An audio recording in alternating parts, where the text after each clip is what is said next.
Good morning on a very cold morning with me, Stu the Predator Angler, and I'm here at one of my favourite lakes. It's Big Sandy here in Cheshire.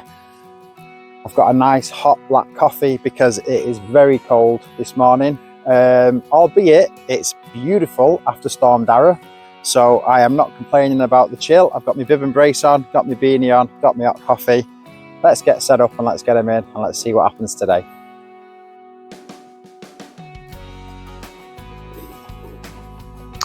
So today's session is going to consist of 2 dead baits out, and I'm going to be throwing my lure rod around. So I really want to see what pays off the best today, whether it's going to be the dead baits or it's going to be the lures. Let's see what happens.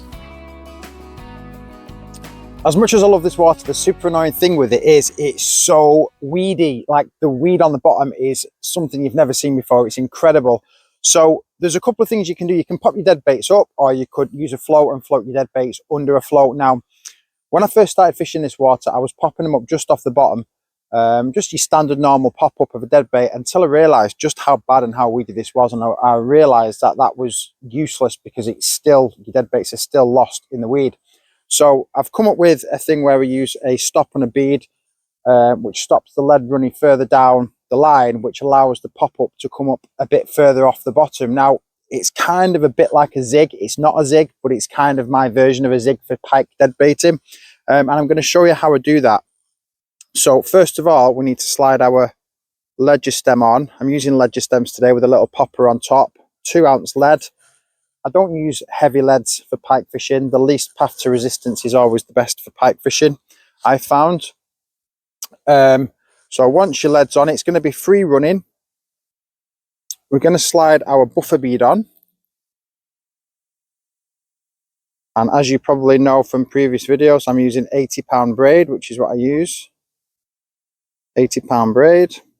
So buffer bead on, and then I'm going to use a Corum float stop or rubber stop, which pulls really tight. They're actually really good on 80-pound braid. They hold really tight. Let me find one that I can get on.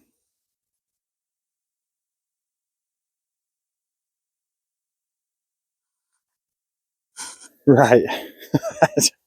Trying to get that through that hoop was a nightmare then. So you pull your line through the little loop and then you pull your stop onto the line. It's all going wrong today for me, it really is.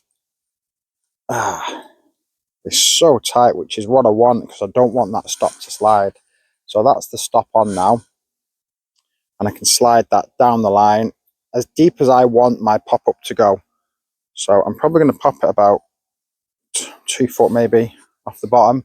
So the stop's there. So what happens is now, it's still a running lead, but it just can't run past that stop, which then means that your dead bait can pop up a lot higher off the bottom. But as the dead bait's taken, the line will still run. So it's a running rig, but kind of like with an emphasis of ziggy on it. And that's how I kind of keep my dead baits way above the weedy bottom on this water. So let's get the pop-up set up and let's get that baby in the water. Milan then. I thought he was nothing. So that's my rig set up now. So the ledger stem can't go past the buffer bead and the rubber stop. So then the dead bait will then float up off the bottom and above all the weed. Now, I've got my popper out of the fish on this occasion because it's quite a thin fish and I don't want to embed it because it's going to end up just tearing the fish. But I've done that loads of times and it's never affected my pike fishing. Some people embed it. I'm not bothered either way, to be honest. It doesn't stop a pike taking a dead bait with a popper on top of it, same as they don't when you've got a flag coming off the side or whatever, a popper coming off the side with a red flag on. So yeah, that's my rig. I'm going to get that in the water, and hopefully half a herring and half a mackerel will do the job today.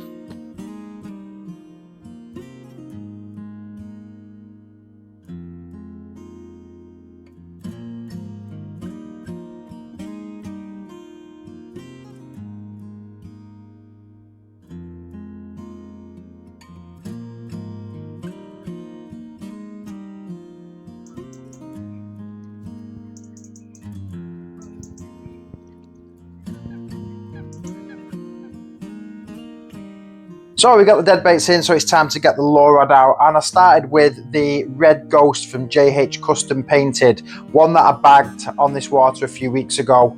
But unfortunately this one didn't get any knocks on it, so I decided to change it up to the Westin Swim, one of my favourite lures I have in my tackle box, and I threw that around for a bit. Now I'm not one to stick to lures for too long. I like to change often.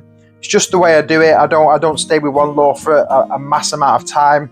And I ended up then following, I used a few others as well, but then I ended up with the Savage Gear Fat Tail. So the Savage Gear Fat Tail is one of my newer lures. I've had it for a couple of months, but I haven't really used it that much. I used it once a couple of months, maybe a month ago or so, up it when I was fishing in York on the River Ouse there. But this really is sort of the second or third time I've ever used it. So I was pleasantly surprised when I put this on.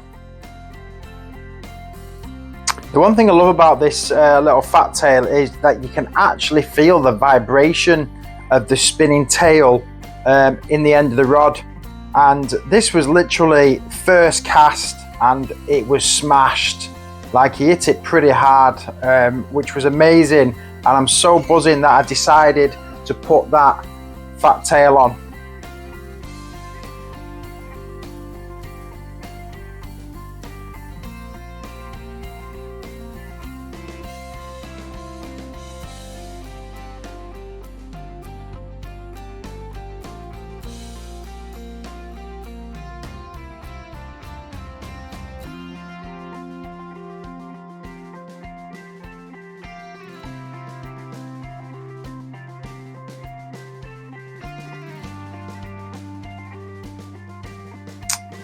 First pike in the net, and it's come on a lure. So the dead baits versus lures. Lures are winning at this stage.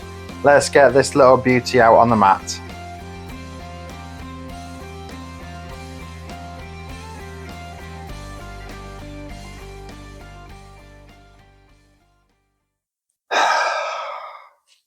What a beautiful fish. Oh, my nose is running as well. What a beautiful fish. He's absolutely smashed the Savage Gear Fat Tail there. Brilliant. He's got some real wounds on him as well. So he's had some battles over the years when he's been growing up. But yeah, absolutely banging fish. Well happy with that. He's absolutely smashed that lure. Yeah, what a fish. Right, let's get this fella away. Brilliant, brilliant pike. What a wicked fish that is. I'm going to get him away now. Get him back to his home.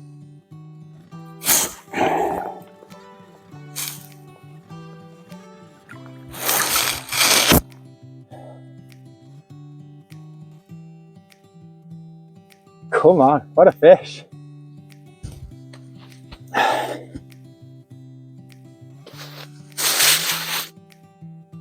Right, so that pike had absolutely nailed the Savage Gear Fat Tail. What an absolute wicked little lure that is. It's 24 gram and it spins, that just makes some wicked action in the water. It's quite heavy for the size of it, so you have to retrieve it pretty fast because it will hit the bottom pretty fast, this lure. So it was quite a fast retrieve, which I'm surprised he hit that, and that was first cast. So I've been throwing a few different lures about during the session so far, and I thought I'm going to give the fat tail a go. Bang, first cast, and he absolutely nailed that. So I am well buzzing with a fat tail. Kudos to Savage Gear.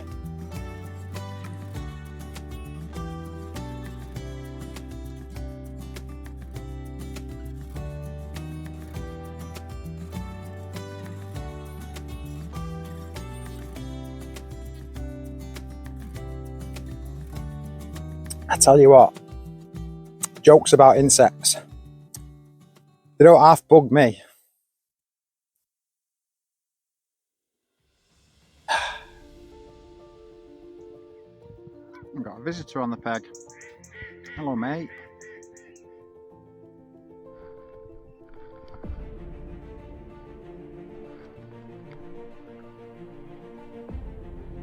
I love all types of pike fishing. I love watching the float go under. I love the lure getting hit, but there's nothing quite like the sound of your alarms screaming off when your dead bait's been taken. It is just music to my ears.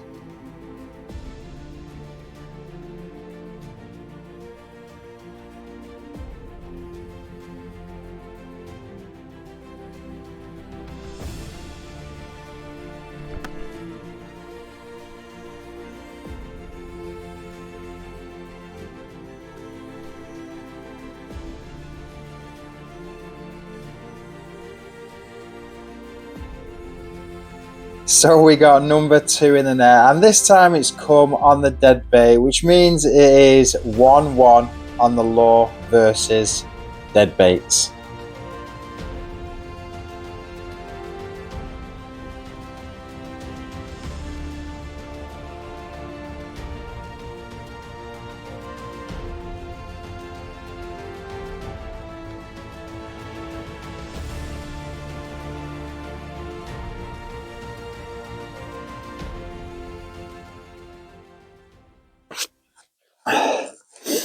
Hey, another stunning little Jackie. He's got a few leeches on him, this one, but he's absolutely beautiful. What beautiful patterns on this one. He's a beautiful looking fish. Lovely, nice dark patterns on him. That tail is phenomenal, and he's took the half mackerel, popped up off the bottom, which is my winning tactic. God, this cold weather, my nose will not stop running. What an absolute beautiful fish. Okay, so right, here we go, mate. Slide your fingers out that gill raker. Oh, he's well away. Straight off. Brilliant. Yes, number 2. Get in. Woo! I think that calls for a sandwich. Gosh, this cold weather's caning my the old schneb.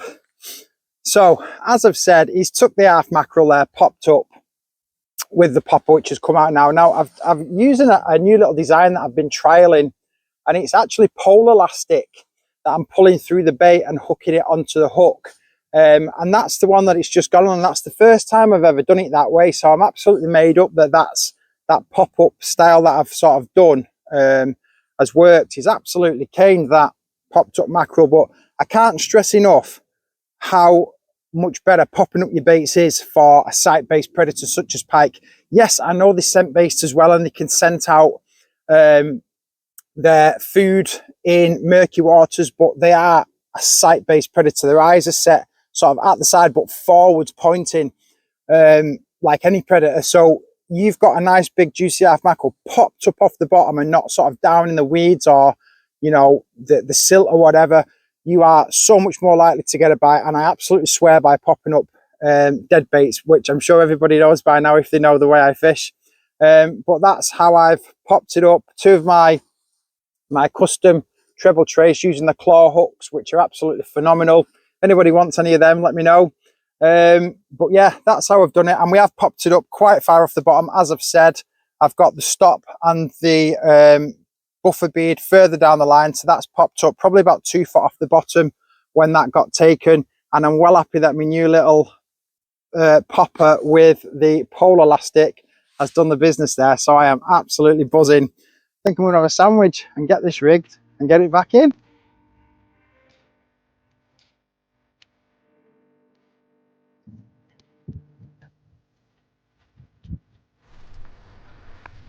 After an absolutely banging ham and cheese sandwich and a nice little cup of coffee, it was time to get the lure rod back out, and I went back to the fat tail. And this fat tail was absolutely on fire today, with another pike hitting that fat tail almost instantly.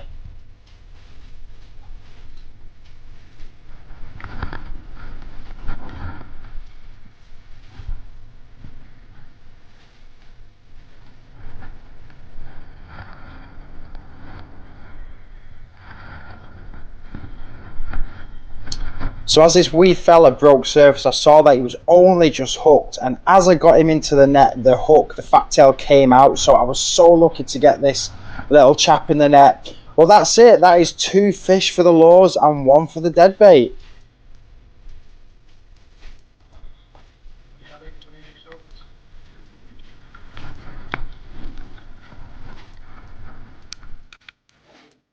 we've got a third.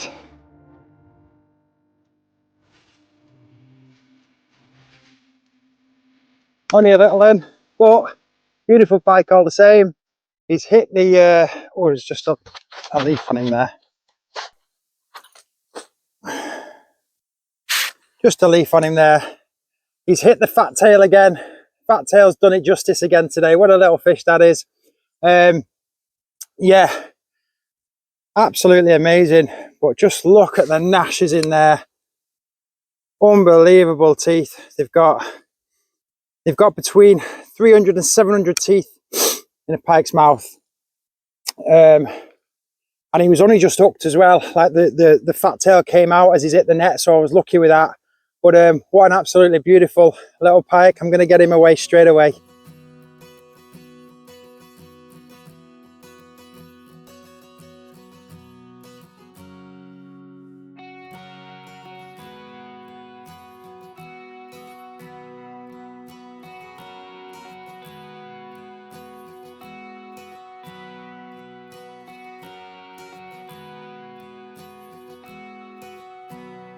Right, well, that is all we've got time for. I've got to get the rods in and pack up and get home. Otherwise, I will be in the doghouse. But I am absolutely buzzing. I've had 3 pike on the bank. No big ones today, unfortunately. But I'm so happy that this water provided a good session again and produced 3 lovely, pristine, in condition pike. You know, well fed. There's enough food in this water, and I'm just dead buzzing over this session. So yeah, I hope you've enjoyed the video. Don't forget to drop us a sub, and I'll see you on the next one. Tight lines.